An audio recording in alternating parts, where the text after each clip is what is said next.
wrote this review a year ago. It's video necromancy. I take a project from the grave and I bring it back to life. Yes, 1 year ago I wrote this review and I'm only just getting around to recording it now. Behold, the woman who has it all together.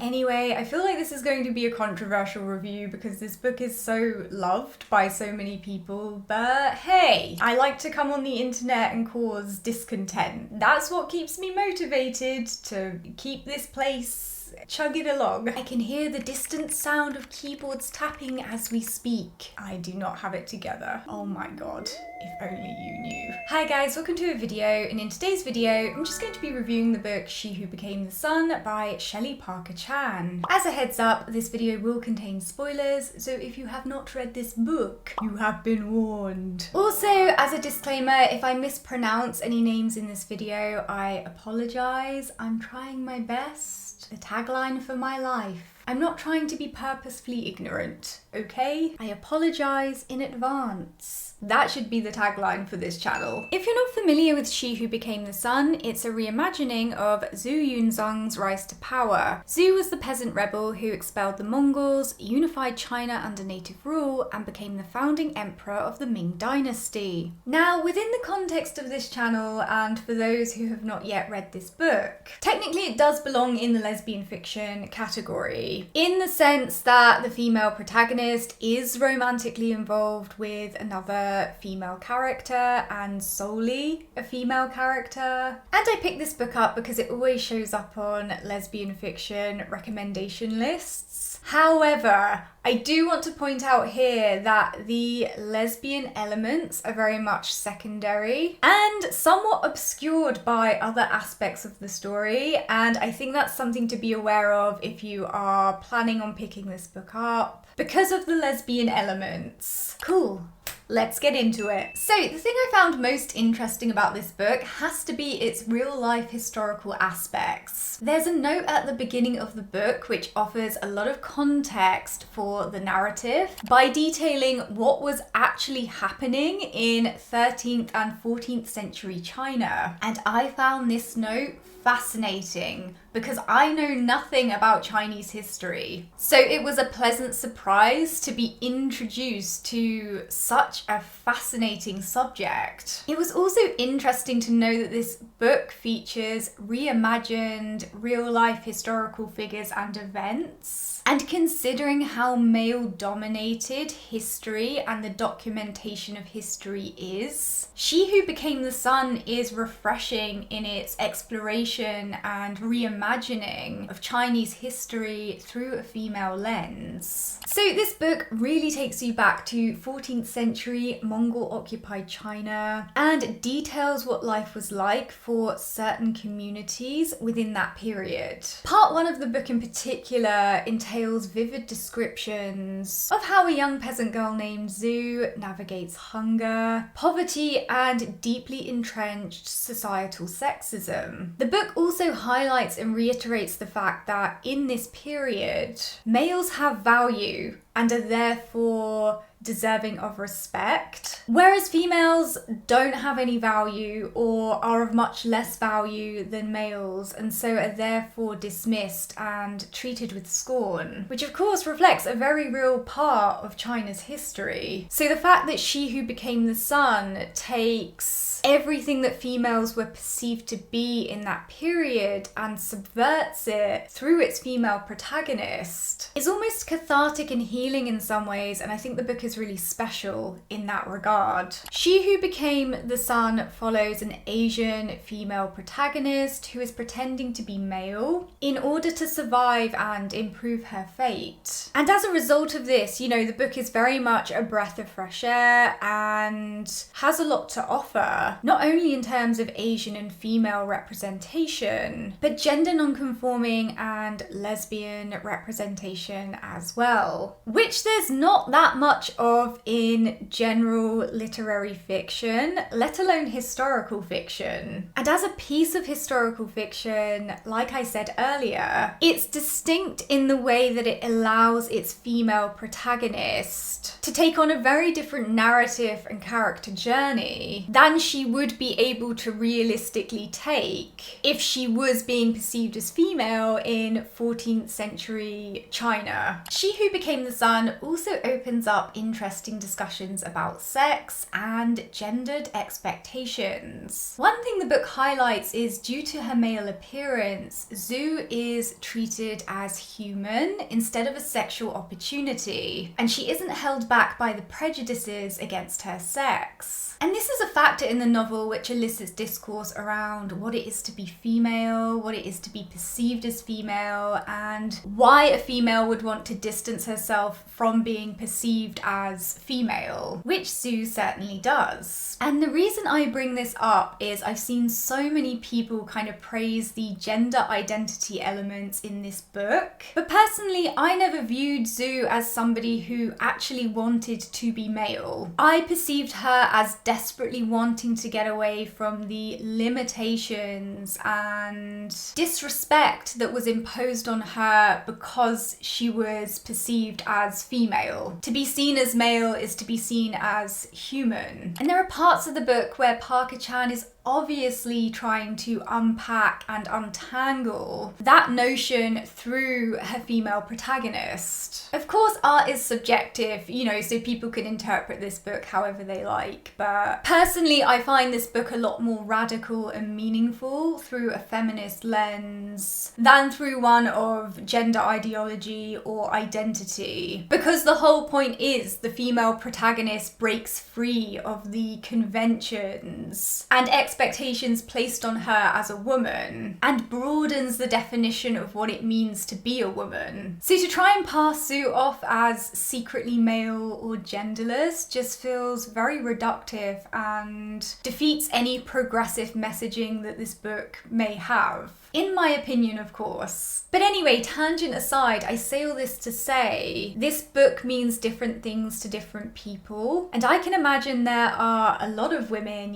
Asian, lesbian, gender non-conforming or otherwise, who don't ever see themselves represented in literature in this way. So therefore, this book is a precious source of representation to certain people, and I completely acknowledge and appreciate that the book has a lot of value from that perspective. But I have to say, as much as I wanted to love this book and as much as I kind of appreciate the representation it has to offer, I do think that this book is overrated, and I think that people hype it up because of what it represents as opposed to the quality of the writing. I really struggled with this book and at one point nearly stopped reading it. And I think the main reason that I struggled with it so much is I just found it unbelievable that a female who was consistently inhabiting male-dominated environments where the men around her were not precious about things such as nudity or bodily functions would be able to convincingly and indefinitely pass as male with barely any suspicion, and because of this, it was hard for me to take the narrative seriously. Any time in the book that Zhu was about to potentially be exposed as female, there was always some coincidence which managed to save her repeatedly. So many things happened in Zhu's journey for the sake of plot convenience that in some ways it read like a children's book where everything falls magically into place no matter what. I think there's maybe 2 or 3 male characters who know that Zhu is female out of the hundreds and hundreds of men she's surrounded by day in and day out. Don't get me wrong, obviously there's room for some artistic license here and there. I mean, it is a work of fiction, but the way it was written just made it very hard for me to suspend disbelief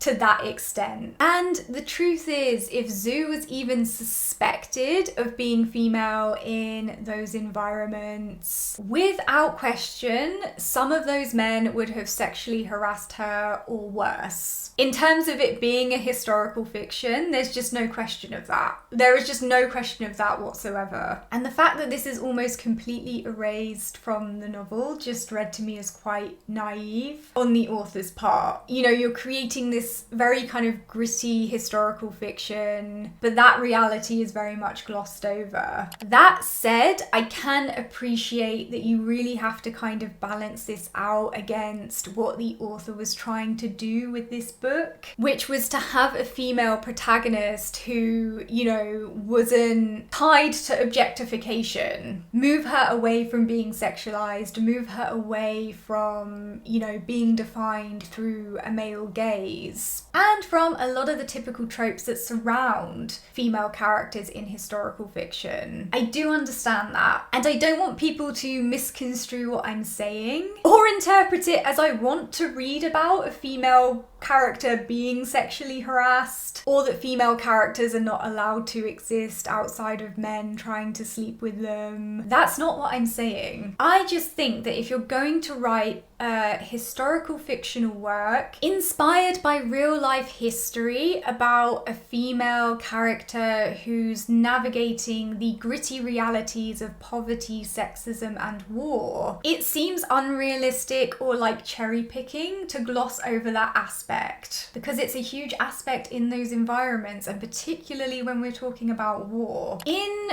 fairness to Shelley Parker Chan, you know, I guess she expected the audience, as well as, you know, the male characters surrounding Zhu, to suspend disbelief for the sake of the story, right? So from that perspective, I can understand why the book was written in the way that it was. But, you know, going back to, you know, the concept of children's books, where not only do things, you know, always magically fall into place, but the unpleasant realities of life are often glossed over. That's what it was evoking for me. It was also very disappointing to pick up a book about a female protagonist, only to find that the male characters in it are 10 times more interesting than she is. Oh Young was the most fleshed out character in this book to me by far. His internal struggle, relationships, and journey were probably the most engaging parts of this book. I also found the writing around his character and his narrative much more detailed than it was for Zhu. Zhu was very weak as a protagonist or anti-hero even, and I found it really difficult to connect with her character in any way. I definitely didn't have a sense of who she really was and felt very kind of shut out from her as a reader. After part 1 of the novel, the writing around her glosses over a lot of her internal and external experiences, which is frustrating because the book sets the reader up to be invested in her character. But as the novel progresses, she reads more and more as though she's just a vessel to drive the plot forward, as opposed to an actual human being. And as I said earlier, because so many things happen with her character for the sake of plot convenience, her journey also becomes very predictable. I also think there's a difference between a protagonist or anti-hero being morally ambiguous and straight up tyrannical. And by the end of the book, Zhu was definitely leaning towards the latter. And whilst I do appreciate, you know, there are some aspects of her story which kind of require her to be tyrannical in a sense, I think that, alongside the lack of depth and personality, made it very hard to root for her character. I don't need female characters to be wholesome cinnamon rolls with rainbows and sunshine sprinkled on top. I actually find evil or morally questionable female characters much more interesting, but there has to be a level of depth to those characters in order for me to feel a connection to them and in order for them to work. I also found the repressed romantic longing between Oh Young and Erson 3 times as passionate and layered as Zhu's relationship with Ma. The only time Parker Chan mirrors that passion for Zhu and Ma is in the random explicit love scene that they have towards the end of the book, which, considering that this book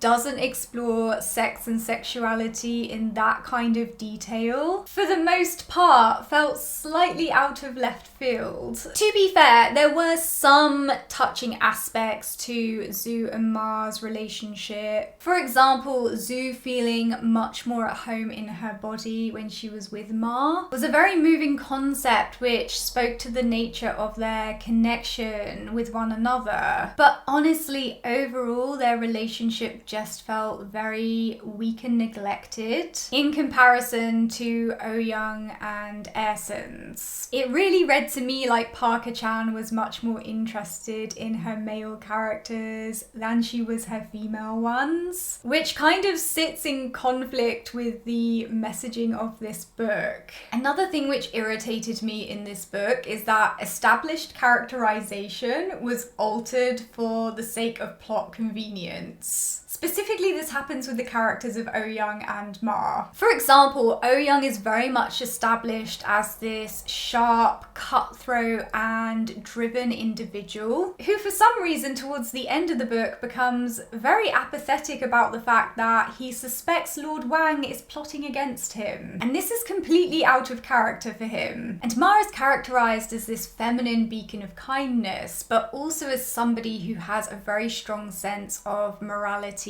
and justice. So when Zhu kills the Prince of Radiance, which as a side note, at the point that that occurred in the novel, I felt like we had already gotten the message that nothing and nobody was going to stand in between Zhu and greatness. In my opinion, that death just felt like overkill, but anyway, the way that Ma was so clearly disturbed by what Zhu had done, but then decided to go back to her in the end, I felt was out of character. I honestly think something like that would have decimated their relationship, considering the kind of person Ma is at her core, combined with all the kind of experiences that she'd had up to that point. That would have been a major ick for Ma.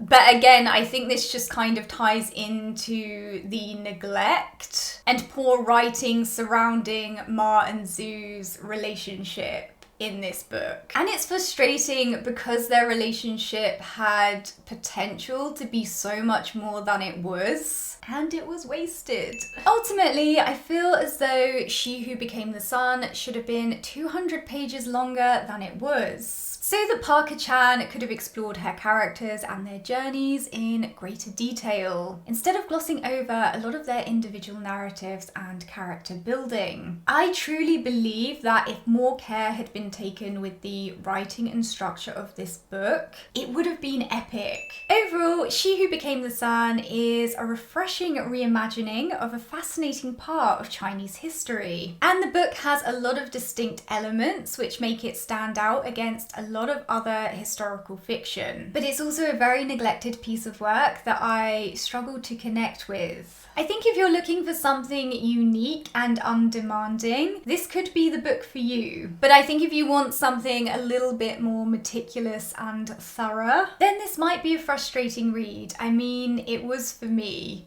So, okay guys, if you've read She Who Became the Sun, let me know your thoughts on it down in the comments section below. Prayer for the comments section. Don't forget to subscribe for instant disappointment, and I'll see you guys soon.